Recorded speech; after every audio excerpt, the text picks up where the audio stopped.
Hey, what's going on, guys? It's ETA Prime back here again. Today we're going to be taking a look at a pretty interesting little single board computer known as the Orange Pi Zero2.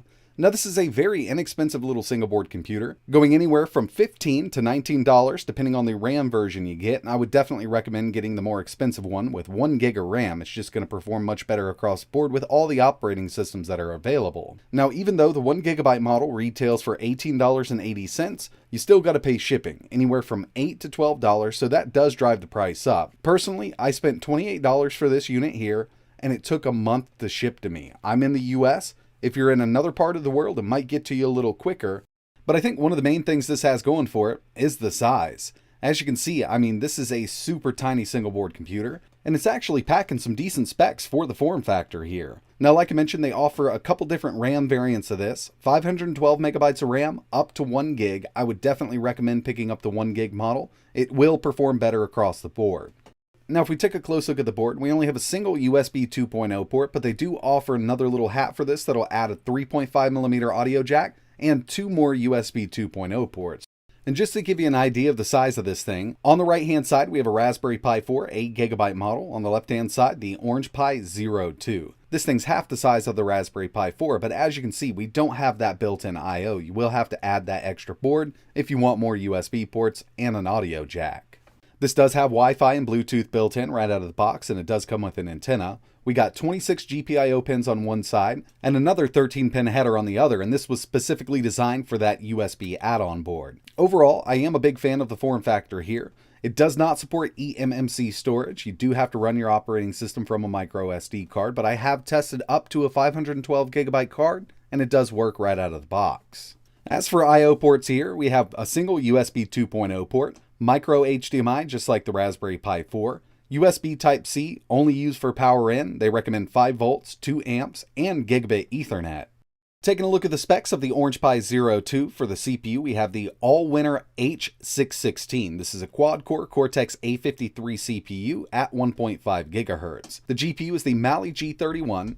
You can get this with 512 megabytes of RAM or 1 gigabyte of RAM. It uses DDR3. Storage is handled by a micro SD card. We have 802.11ac Wi-Fi built in, that gigabit Ethernet, and Bluetooth 5.0. And as for supported operating systems, over on their website, you can pick up the Android image, Ubuntu image, Debian, and they also have the Linux source code and Android source code listed in case you want to build your own operating system. So yeah, at $18, I do think this has some pretty decent specs. Now, I wanted to keep this thing as cool as possible so we could get the maximum performance out of it, so I just added a cheap fan and heatsink that I picked up on Amazon for the Raspberry Pi. Runs on 5 volts, plugs right into the GPIO, and it should keep this board nice and cool indefinitely.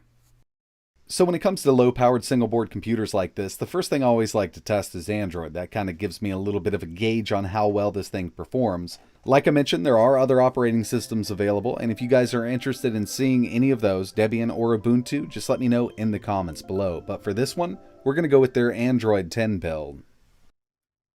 Alright, so here we are. This is the Android 10 version they have available on their website. Unfortunately, this does not have Google Play built in, so we don't have Google services or anything like that. And a lot of the stuff that I sideloaded just won't launch, like YouTube here. You need Google Play services for it to work correctly. And just crashing in general has kind of been an issue with different apps and stuff. Redream, I can't even get it to launch. Just goes to a black screen for a second. Minecraft, since I don't have Google Play services built in, they can't verify that I own the app, so I couldn't run this. I'm sure there's ways around that with this game here, but I was able to get a few other games up and running. One other thing was Geekbench 5 would not run, and a couple other benchmark apps that I wanted to run on this unit just crashed halfway through. So yeah, it definitely needs some work here with this operating system. I'm actually not a big fan of this interface here. If we head over to settings, this is more of an Android TV build for this unit. I was kind of hoping it was more of the phone version, but unfortunately I think they went with the Android TV version, because even if we go into device preferences here, and let's just say settings, we don't have any other options here. This is more of the Android TV look, as you can see. Now, what I did was sideload a few apps that I couldn't get from different app stores. I do have Aptoide installed, and if you did want to install some applications from there, you can. But like I said, there's a lot of stuff that just isn't going to run properly because we don't have Google services built in. But the stuff that I did get to run actually works really well on this little board, especially given the fact that this is an $18 single board computer. And to tell you the truth, I was actually pretty impressed here. So up until right here, none of this stuff comes preloaded. All of this is side-loaded either from my phone, other APKs, or the Aptoide App Store. Basically, what you're going to get is your file manager, gallery, you'll get Miracast, music. Down here, you'll have your settings, apps, and storage. And really, that's about it. So you do have to do some work to get stuff installed. But the stuff that is running on this little board here works pretty decently. First thing I wanted to get into was the only benchmark that I could get running, which was 3D Mark. And by the way, since this does have Bluetooth built in, I was able to connect my Xbox controller. And I can control everything with the Xbox controller, but I also have a keyboard and mouse plugged in at the time of making this right here. So my device, my results. We can't use the Vulkan backend on this board. This build of Android just doesn't have it built in. But OpenGL ES 3.0 with Slingshot, we scored a total of 330. Definitely low when you're comparing this with Android phones, even cheaper Android phones. But for the price of this board here, I don't think it's that bad. I've actually tested more expensive boards that scored lower than this. Moving over to some video streaming, since we can't do YouTube, I figured I'd go ahead and do Plex. Let's start out with a lower bitrate video. This is 1080p 60 8.4 megabits per second. We are set at maximum remote streaming here.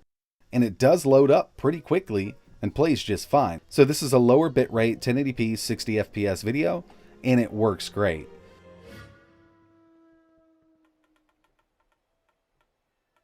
Now, they're claiming that this little chip is capable of 4K. We'll get back into Plex and test something a little more demanding. 4K, 60 FPS, 78 megabits per second. Now, with this one here, I actually plugged in Ethernet. I'm not over Wi-Fi. I wanted to get the best connection as I could. It does take a little while to load, but once it loads up, it actually plays pretty smooth. This was actually really surprising, seeing that we could do 4K on this little board.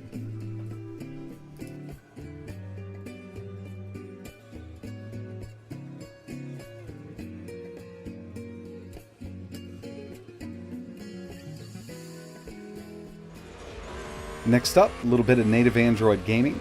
Now, I personally didn't have really good luck with getting a lot of games to launch, but luckily, Real Racing 3 is just one of those games that basically works on everything, and performance here is pretty decent. This is definitely on par with the S905X3 or the X4.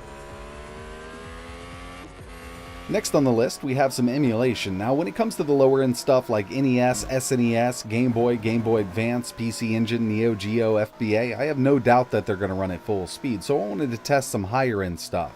First up, we have PlayStation 1. I'm using RetroArch with the PCSX Rearm core. And as you can see, it's running great here. And going into this, I actually expected it to do PS1 pretty well because it doesn't take much to run PlayStation 1 games.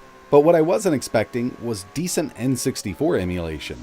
Now, unfortunately, my favorite standalone app, Mupin 64 Plus FZ, just kept crashing on me.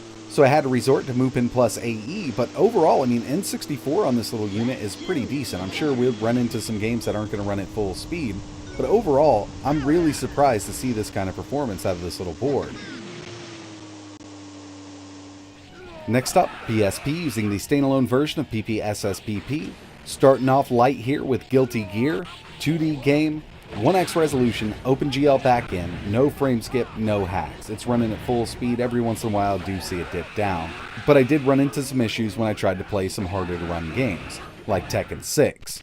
So here we are, no hacks, 1x resolution, no frame skip, and it's definitely unplayable. So I wanted to see how it acted with frame skip on, at least set to 1. This should bring us to 30 FPS because this game runs at 60. And it's still pretty unplayable like this. And this isn't the hardest to run PSP game. I consider this a mid-range game. So we're going to go to a pretty easy one to emulate. Soul Calibur Destiny. So I went into this one with no frame skip on, 1x resolution, and all the hacks that I could run. And I'm still getting really bad performance. So I went through, turned frame skip to 1 just to see what would happen here. And again, with these harder to run games, this little board just isn't going to cut it. Now I'm 100% sure that there are PSP games that this little board's going to run just fine, but it's not going to do the harder to run games. Still, with all things considered, this is an $18 single board computer. I think it's doing a great job with emulation. You saw PlayStation 1 and 64 ran good. There are some PSP games that are going to run fine on this board, and anything underneath that will run at full speed. Like I said, you want to get into some SNES, Game Boy Advance, PC Engine, Neo Geo, you're going to have a great time with it on the Orange Pi Zero2. So far, with the build of Android that I've tested on the Orange Pi Zero2, this is definitely worth $18. You will have to put a little bit of work into it, getting some apps installed and things like that. It's definitely not a super powerful single board computer, but for the price here, I think it's a decent little spec'd out unit. Now keep in mind, if you're in the US, you're going to pay a little bit of shipping for this, so the price on this board will come out to around $28 to $30, and even at that $30 price point, if you're looking for an inexpensive single board computer to tinker around with, I think this would be an awesome little option. But that's going to wrap it up for this video. Really appreciate you watching. If there's anything else you want to see running on this board, either in Android, Debian, or Ubuntu, just let me know in the comments below. I'd actually like to make a Debian and Ubuntu video on this, and I'm probably going to do it in the next couple days, so keep an eye out. But that's it for this one, and like always, thanks for watching.